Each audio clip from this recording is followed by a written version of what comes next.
नमस्कार। सभी विद्यार्थियों का बहुत बहुत स्वागत है आज की ऑनलाइन कक्षा में। और आज हम अध्ययन करने वाले हैं हिंदी भाषा का विकास, जो हमारी पूर्व की कक्षाएं चल रही थी उसी से हम आगे बढ़ेंगे। और आज हमें देखना है आधुनिक आर्य भाषा काल, जो 1000 ईस्वी से लेकर वर्तमान तक जारी रहता है। जैसे कि हमने पहले बात की थी कि किस प्रकार से वैदिक संस्कृत से लौकिक संस्कृत और उसी से आगे भाषाओं का परिवर्तन होते होते पाली, प्राकृत और अपभ्रंश चलते हुए हम पहुंचते हैं आधुनिक आर्य भाषा काल में। तो हम उसी के बारे में अब भी बात करने वाले हैं। तो देखते हैं हम आगे।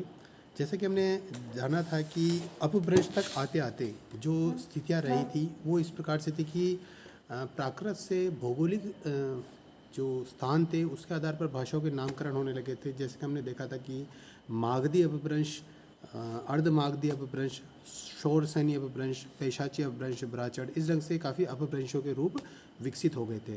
तो जो अपभ्रंश के रूप प्राकृत में हुए वही अपभ्रंश के रूप अपभ्रंश में भी हुए और उसी के आधार पर आधुनिक आर्य भाषाओं का निर्माण होता है। तो देखते हैं हम अगली जो शीट्स है उस पर देखते हैं किस ढंग से भाषा का विकास होता है। तो यहाँ पर ये देखिए आधुनिक आर्य भाषाएँ।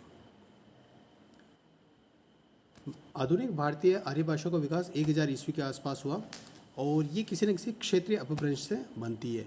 तो आधुनिक आर्य भाषा काल में हम बात कर सकते हैं 11वीं-12वीं सदी के लगभग 1000 ईस्वी से एक परिवर्तन का दौर आता है जिसको हम संक्रमण काल कह सकते हैं। अपभ्रंश में काफ़ी भाषाएं थी और उनसे एक भाषा का एक पूरा एक स्वरूप सा विकसित हुआ। तो आर्य भाषा में जो प्रमुख है, अभी सभी भाषाओं को हम इसमें शामिल कर लेंगे, लेकिन हिंदी में कौन कौन सी आएगी उसकी हम बात करें, क्योंकि अभी हम बात कर रहे हैं भारतीय आर्य भाषा की। हमने अभी हिंदी तक नहीं पहुँचे, तो भारतीय आर्य भाषाओं में एक बार हम सबकी बात करेंगे, तो उसके बाद में हम बात करेंगे हिंदी की। तो आधुनिक आर्य भाषा में जो जो भाषाएं हैं, जैसे सिंधी बात करें, सिंधी, लहंदा, पंजाबी, हिंदी, गुजराती, मराठी, बंगला, उड़िया और असमिया।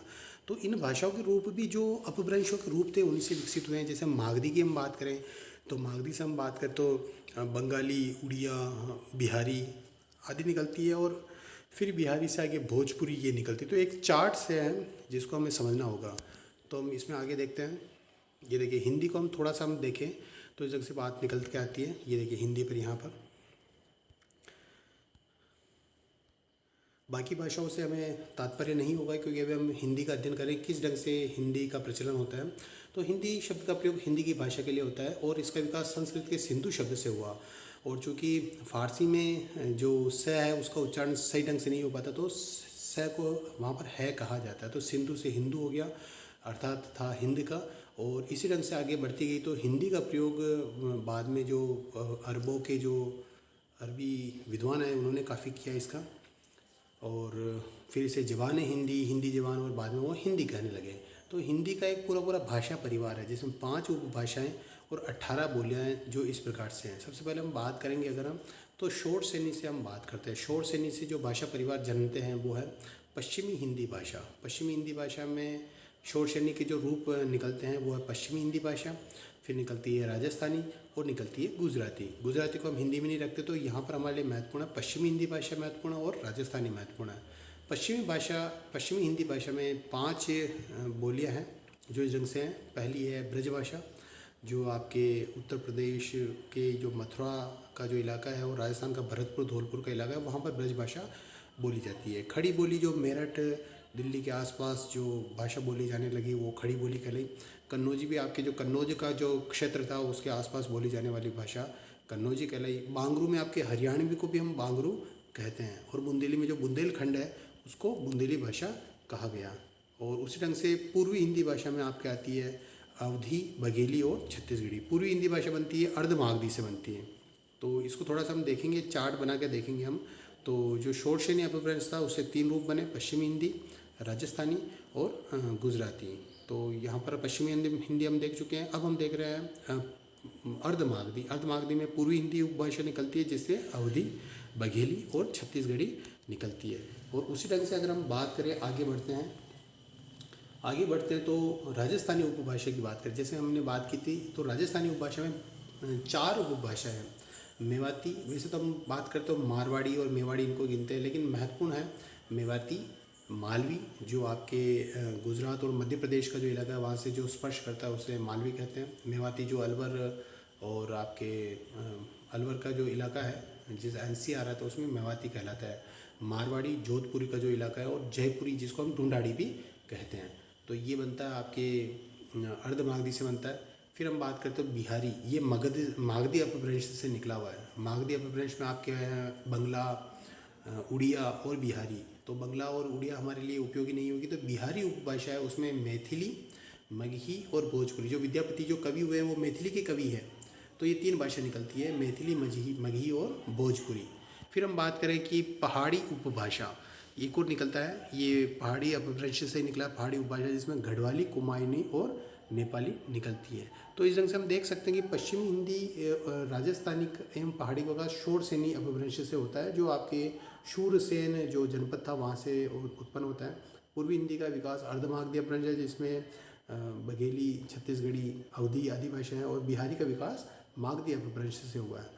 तो सुनीति कुमार चटर्जी जी वो खस से निर्मित मानते हैं पहाड़ी, जो काफ़ी हद तक सही भी है। फिर हम देखते हैं गुजराती है, मराठी है, जो महाराष्ट्र की जो मराठी जो अपभ्रंश था उससे महाराष्ट्र मराठी भाषा निकलती है। बंगला जैसे मैंने आपकी बात की थी मागधी अपभ्रंश से, और असमी, उड़िया, ये सारी भाषाएं मागधी अपभ्रंश से ही निकलती है। अगला हम देखेंगे तो अन्य भाषाएं भी है लेकिन ये भारतीय भाषाओं में नहीं मानी जाती। जैसे नेपाली की हम बात करें, नेपाली में लिपि तो देवनागरी काम आती है लेकिन फिर भी हम इसे हिंदी भाषा के अंतर्गत नहीं लिया जा सकता, भारतीय भाषा के रूप में हम इसे नहीं ले जा सकता। तो आधुनिक भारतीय आर्य भाषाओं की जो सामान्य विशेषता है उसके बारे में बात करें तो वो क्या रहेगा कि सबसे पहले तो जो लिपि है, लिपि उसी ढंग से, ध्वनियाँ उसी प्रकार से है, और री का जो प्रयोग है वो लेखन में तो किया जाता है लेकिन उच्चारण में नहीं किया। जैसे मैं अभी आपसे बात कर रहा हूँ तो उसमें री बोल रहा हूँ, जबकि इसका जो उच्चारण इस ढंग से, जैसे हम जैसे कृष्ण बोलते हैं, कृष्ण, तो गुजराती लोग इसको ऊ की ध्वनि के साथ में बोलते हैं, समझ में आ रही बात। तो हमारे यहाँ पर इसको ई की ध्वनि हम बोलते हैं कृष्ण, कृष्ण, ई री की बात है। तो ये जो उच्चारण है वो लेखन में तो हम कर रहे हैं री, लेकिन इसको हम उच्चारण ढंग से नहीं कर पाते हैं। तो ऊष्म व्यंजनों में श का श जिससे कक्षा बनता है, श ध्वनि का प्रयोग भी केवल लेखन में होता है और इसका उच्चारण श या स के रूप में होता है, जो गलत उच्चारण है। और संयुक्त व्यंजन का प्रयोग होता है क्ष, त्र, ज्ञ, श, ध्य का विकास हिंदी में, लेकिन उच्चारण इनका अभी भी सुनिश्चित नहीं है। तो इस ढंग से हो गया। एक और आपको मज़ेदार बात बताना चाहूँगा कि जैसे कि जो द्वित व्यंजन थे उनमें जब कभी रेफ का प्रयोग होता था जिसमें कर्म का पहले 2 बार आता था, द्वित होता था, फिर उसको कम बन गया, कम से फिर वो काम बनने लग गया। तो ये इनकी प्रमुख विशेषताएं भी महत्वपूर्ण नहीं है। अभी हम बात करेंगे आधुनिक आर्य भाषाओं के वर्गीकरण की। तो हम आगे बढ़ते हैं। तो ये देखिए हिंदी का भौगोलिक विस्तार कितना है, ये जो हिंदी भाषा परिवार वो किस प्रकार से है। तो हिंदी हमारे जो पूरे 10 मान सकते हैं, हम राज्य मान सकते हैं, उनकी विशेष भाषा है, जिसके अंदर हम आते हैं हिमाचल, हरियाणा, दिल्ली, राजस्थान, उत्तर प्रदेश, उत्तराखंड, बिहार, झारखंड, मध्य प्रदेश व छत्तीसगढ़। ये 10 भाषा राज्य इसलिए हम मान सकते हैं हिंदी के, क्योंकि इन्होंने अपनी आधिकारिक भाषा कोई दूसरी घोषित नहीं की। जैसे पंजाब ने पंजाबी भाषा को घोषित किया है, गुजरात ने गुजराती भाषा को घोषित किया है, उस ढंग से इन राज्यों में हिंदी ही इनकी भाषा मानी जाती है। जैसे राजस्थान में राजस्थानी को भी मान्यता नहीं है और इस वजह से इसको हिंदी प्रदेश कहा जाता है। सबकी भाषा हिंदी है और थोड़े बहुत रूप इनके अलग है। जैसे कि मैंने आपको बताया था, वो एक बार ये सारा समग्र रूप से आप यहाँ पर देख सकते हैं कि जो 5 भाग है, 5 भागों में आपको समझ लेने की क्या क्या उपयोगी है। सबसे पहले तो मैंने बात करना चाहूँगा, पिछले वाले जो चैप्टर में बात की थी, सबसे पहले मागधी अपभ्रंश लेते हैं। मागधी अपभ्रंश के अंदर जो रूप निकलते हैं वो तो एक तो था, मागधी अपभ्रंश की बात करें तो बिहारी भाषा, बिहारी के रूप निकलेंगे आगे। बंगाली को हमने छोड़ दिया, उड़िया को हमने छोड़ दिया, असमिया को हमने छोड़ दिया। तो बिहारी है, बिहारी की जो 3 बोलियाँ, जैसे चौथे नंबर पे देखिए बिहारी में 3 बोलियाँ निकली, मैथिली, मगही और भोजपुरी। ये था मागधी अपभ्रंश। फिर हम बात करते हैं अर्धमागधी अपभ्रंश। अर्धमागधी अपभ्रंश में बात निकलती है पूर्वी हिंदी भाषा। पूर्वी हिंदी के अंदर 3 बोलियाँ आती है, अवधी, बघेली और छत्तीसगढ़ी। ये 3 भाषा बोलियाँ आ जाती है पूर्वी हिंदी में। फिर हम बात करते हैं शौरसेनी अपभ्रंश की। शौरसेनी में आपके तीनों जो रूप है उपभाषा के, अगर हम बात करते हैं शौरसेनी अपभ्रंश ने हिंदी को सबसे बड़ा रूप दिया है। और अगर हम आगे और बढ़ते हैं तो मूल बात करते हैं खड़ी बोली की। तो खड़ी बोली ही आज की स्थिति में हिंदी कही जाती है, परिनिष्ठित हिंदी कही जाती है। तो तो खड़ी बोली भी अगर आती है तो पश्चिमी हिंदी भाषा परिवार में आती है, और पश्चिमी हिंदी भाषा भी शोर सैनी से आता है। तो शोर सैनी के जो 3 रूप है वो इस प्रकार से है। पश्चिमी हिंदी उपभाषा, पश्चिमी हिंदी में 5 भाषाएँ आती हैं, ब्रज भाषा, कन्नौजी, खड़ी बोली, बुंदेली और हरियाणवी, जिसको हम बांगरू भी कहते हैं। और दूसरी आती है राजस्थानी। राजस्थानी भी शोर सैनी में आती है, जिसके अंदर मेवाती, मालवी, मारवाड़ी और उसको ढूंढाड़ी भी कहते हैं। और तीसरा जो खस अपभ्रंश कहा जाता है, ये जिसको हम शोर सैनी में भी ले सकते हैं, उसमें पहाड़ी उपभाषा, जिसमें 3 बोलियाँ हैं, गढ़वाली, कुमायूनी और नेपाली। इस ढंग से हम देखें तो कुल मिलाकर 5 उपभाषाएँ और 18 बोलियाँ मानी जाती है। तो इस ढंग से हो गया कि अगर हम और भी माने तो भाषा वैज्ञानिक तो इसको 23 कहते हैं, लेकिन इसमें 18 ही मुख्य रूप से आती है। अभी इनके क्षेत्र देख लेते हैं, इनके जो क्षेत्र विस्तार वो कहाँ कहाँ है। पश्चिमी हिंदी की बात करें तो ब्रज भाषा कहाँ कहाँ बोली जाती है। ब्रज भाषा वैसे मैंने आपको बताया था कि राजस्थान के धौलपुर, भरतपुर, इन इलाकों में तो विशेष रूप से हम स्थान देखें तो आगरा, मथुरा, फिरोजाबाद, अलीगढ़, हाथरस, धौलपुर, गुड़गांव, भरतपुर, करौली और बदायूं आदि स्थानों पर ब्रजभाषा बोली जाती है। और ब्रज क्षेत्र की बोली को ब्रजभाषा कहा गया, और ब्रज क्षेत्र के बाहर भी इस बोली का प्रयोग एक भाषा के रूप में किया जाता था, जिसे ब्रज बोली भी कहा जाता था। बंगाली में भी प्रयोग होता है ब्रज भाषा का, तो उसे ब्रज बोली कहते थे। और किस ढंग से एक जो बोली थी वो भाषा का रूप लिया, वो हम देख सकते हैं रीतिकाल में। रीतिकाल की बात करें, चाहे भक्ति काल में बात करें, जो कृष्ण भक्त कवि थे, उन्होंने ब्रज भाषा को, ब्रज बोली को एक भाषा के रूप में प्रयोग करना आरंभ किया। दूसरी जो महत्वपूर्ण भाषा है वो है खड़ी बोली। आज अगर मैं आपसे बात कर रहा हूँ तो वो खड़ी बोली ही है। लगभग 100 साल पहले इसका अधिक विस्तार हुआ और इसे एक अच्छा रूप मिला, परिनिष्ठित रूप मिलता है। खड़ी बोली की हम बात करें तो मेरठ, बिजनौर, सहारनपुर, मुरादाबाद, रामपुर आदि ज़िले आते हैं। और जो हिंदी हमारी जो मानक हिंदी है, मैं आपसे अभी जिस भाषा में बात कर रहा हूँ, उसका विकास भी खड़ी बोली से ही होता है। फिर हम बात करें कन्नौजी।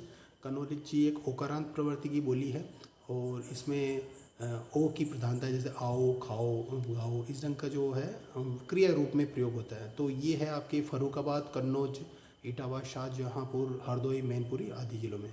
फिर बुंदेली की बात करें तो बुंदेली बुंदेलखंड में बोली जाती है, जिसमें भोपाल महत्वपूर्ण है, झांसी, ग्वालियर, ललितपुर, मतलब मध्य प्रदेश का जो इलाका है वहाँ पर ये बोली जाती है। ओरछा, सागर में भी ये बोली जाती है। अब हम बात करेंगे हरियाणवी की बात करते हैं, जिसको हम बांगरू कहते हैं, और इसे बांगर प्रदेश में बोला जाता है, जिसके अंतर्गत हरियाणा के वो सारे ज़िले हैं, जिसमें हम बोलते हैं ना ताऊ, कौन, कैसा है, तू, ये हरियाणवी बोली का प्रयोग इधर अधिक मात्रा में देखने को मिलता है। फिर हम देखें पूर्वी हिंदी की बोलियाँ, जिसमें अवधी आती है। अवध में आपके लखनऊ, उन्नाव, रायपुर, रायबरेली, सीतापुर, फैज़ाबाद, गोंडा, फतेहपुर, बहराइच, ये सारा क्षेत्र हो जाता है इसमें। और विशेष हम बात करें, ये महत्वपूर्ण है क्योंकि महाकवि गोस्वामी तुलसीदास जी ने अपने रामचरितमानस की रचना इसी में की थी, और पद्मावत की रचना की थी जायसी द्वारा। फिर हम बात करें बघेली की। बघेली जो आपकी ये जो तीनों भाषाएं हैं पूर्वी हिंदी की, अवधी, बघेली और छत्तीसगढ़ी, तो बघेली भी उसका नज़दीकी क्षेत्र है, जिसको बघेलखंड की भाषा है, और इसका केंद्र रीवा कहलाता है। तो इसके आलाखंड भी लिखा गया था, जिसकी रचना जगनिक ने की थी, वो बघेलखंड की ये भाषा है। तो इसके अतिरिक्त ये बोली शहडोल, सतना, मेहद, नागौद आदि में भी बोली जाती है। फिर हम बात करें छत्तीसगढ़ी, तो छत्तीसगढ़ की जो बोली है उसको छत्तीसगढ़ी कहा जाता है, जिससे बिलासपुर, दुर्ग, जो छत्तीसगढ़ की राजधानी है, रायपुर, रायगढ़, राजनांदगांव आदि स्थानों पर बोला जाता है। बात करें हम मेवाती की, जिसे उत्तरी राजस्थानी भी कहते हैं, और मेवात क्षेत्र में बोली जाने के कारण जो मुस्लिम बहुल क्षेत्र है मेवाती लोग, वहाँ से कारण वो मेवाती कहलाए, मेव लोग रहते हैं। भरतपुर, करौली का जो क्षेत्र है उसे हम मेव कहते हैं। फिर हम बात करें मालवी की। मालवी की राजस्थान के जो दक्षिण भाग है वहाँ पर इंदौर, उज्जैन, देवास और भोपाल, रतलाम आदि में ये बोली जाती है। मारवाड़ी, हमारे राजस्थान के हिसाब से बात करें तो मारवाड़ी का क्षेत्र, ये जितना भी मारवाड़ का इलाका हो गया, जोधपुर, पाली, नागौर का भी कुछ क्षेत्र माना जा सकता है, बीकानेर और बाड़मेर, जैसलमेर, ये जो क्षेत्र है वो मारवाड़ी का क्षेत्र माना जाता है। जयपुरी को ढूंढाड़ी भी कहा जाता है, जो टोंक तक भी बोली जाती है। जयपुर, टोंक, अजमेर के कुछ क्षेत्र में भी बोली जाती है, जिसमें छः छू की जो शब्दों का प्रयोग अधिक होता है। फिर हम बात करें मैथिली। मैथिली महत्वपूर्ण है। विद्यापति को मैथिल कोकिल कहा जाता है, और विद्यापति ने पदावली की रचना की थी मैथिली भाषा में। तो ये बिहारी उपभाषा वर्ग की बोली है, और बिहार के मिथिला क्षेत्र में बोली जाती है। इसका क्षेत्र दरभंगा, मुजफ्फरपुर, पूर्णिया, मुंगेर जिलों में व्याप्त है। एक और बोली की बात करेंगे मगही। मगही की अगर हम बात करें तो ये पटना, गया, पलामू, हजारीबाग, मुंगेर आदि में बोली जाती है। वैसे हम बात करें तो हिंदी का काफ़ी ज़्यादा प्रचलन हो गया, तो कहीं कहीं पे ये देखने को ज़रूर मिलता है। भोजपुरी काफ़ी आजकल प्रसिद्धि पाई है और ख़ास तौर पर भोजपुरी फिल्में और जो गीत है वो काफ़ी प्रसिद्ध हुई है, तो इसके कारण से भोजपुरी को महत्व मिला है। भोजपुर में से एक भोजपुर नाम का एक गांव था, वहाँ बोली जाती थी, और उसके चलते हुए यह बोली पूर्वी उत्तर प्रदेश तक भी ये बोली फैल जाती है। तो इसका क्षेत्र वाराणसी, जौनपुर, ये उत्तर प्रदेश के क्षेत्र है, यहाँ तक में देखने को मिलता है। गोरखपुर, देवरिया, आजमगढ़, बस्ती, शाहबाद आदि। फिर हम बात करें नेपाली ये पहाड़ी बोली है, पश्चिमी पहाड़ी कह सकते हैं, जिसमें शिमला, मंडी, चंबा, जौनसार, सिरमौर आदि क्षेत्रों में बोली जाती है। बात करें हम गढ़वाल क्षेत्र की बोली है, और उत्तरकाशी, बद्रीनाथ, श्रीनगर जो गढ़वाल का क्षेत्र है वहाँ पर ये बोली जाती है। और कुमायूं की बात करें तो ये कुमायूं क्षेत्र का ये माना जाता है। तो इस ढंग से हम देखें तो जॉर्ज ग्रियर्सन ने इस बारे में कहा है कि केवल पश्चिमी हिंदी और पूर्वी हिंदी को ही हिंदी के अंतर्गत माना है। कई बार हम इसको ठीक भी मान सकते हैं, जैसे पश्चिमी हिंदी में हमारी जो भाषाएं थी उसके अंदर जो 5 भाषाएं हमारे देखते हैं, ब्रज भाषा, कन्नौजी, बुंदेली और आपके खड़ी बोली और बांगरू यानी हरियाणवी, और उसी ढंग से पूर्वी हिंदी की बात करते हैं अवधी बघेली, छत्तीसगढ़ी, इनको ही हिंदी में माना, और ये काफ़ी हद तक एक ठीक बात भी है। और खड़ी बोली को ही, जो खड़ी बोली एक बोली के रूप में थी जो मेरठ इस क्षेत्र में बोली जाती थी, जिससे उर्दू का भी मेल हुआ, और धीरे धीरे बढ़ते बढ़ते आज ये हिंदी के रूप में प्रतिष्ठित हो गई, परिनिष्ठित हिंदी के रूप में प्रतिष्ठित हो गई। जो अभी मैं आपसे जिस ढंग से बात कर रहा हूँ वो भी एक खड़ी बोली का ही रूप है। खड़ी बोली को विशेष रूप से विस्तार मिलता है 19वीं सदी में, जब इसमें साहित्य की रचना होने लगी, और किस ढंग से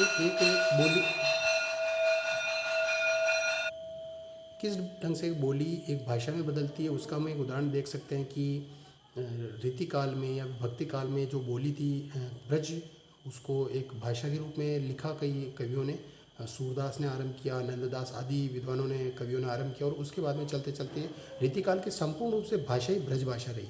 लेकिन इसके आगे जब आते हैं आधुनिक काल में, तो भारतेंदु हरिश्चंद्र जी ने ब्रज भाषा को कविता में काम में लेते, खड़ी बोली को गद्य के रूप में काम में लेना आरंभ किया, और इस ढंग से इसका जागरण होता है खड़ी बोली का। और खड़ी बोली को फिर लेखन से आरंभ करते करते, और फिर महावीर प्रसाद द्विवेदी जी की जो प्रयास थे सरस्वती पत्रिका के द्वारा, उससे बढ़ाते बढ़ाते खड़ी बोली को अपना विस्तार मिलता है, और खड़ी बोली ही जो हिंदी के रूप में प्रतिष्ठित होती है आगे चल के द्विवेदी युग, छायावादी काल, फिर प्रगतिवाद, प्रयोगवाद, इससे चलते हुए हिंदी का आज एक परिनिष्ठित रूप हो गया है। और हिंदी आज न केवल बोली के रूप में, मतलब बोली के रूप में, बात करने के रूप में, बल्कि विचार, अभिव्यक्ति, लेखन के रूप में भी आप एक महान भाषा का रूप ले चुकी है। लेकिन हिंदी को केवल एक खड़ी बोली का रूप मानना ठीक नहीं होगा, वरन ये जितनी भी जो भाषाएं आती है वो सारी हिंदी भाषा परिवार के अंतर्गत ही आती है, और हमें भी उसे इसी रूप में अध्ययन करना चाहिए।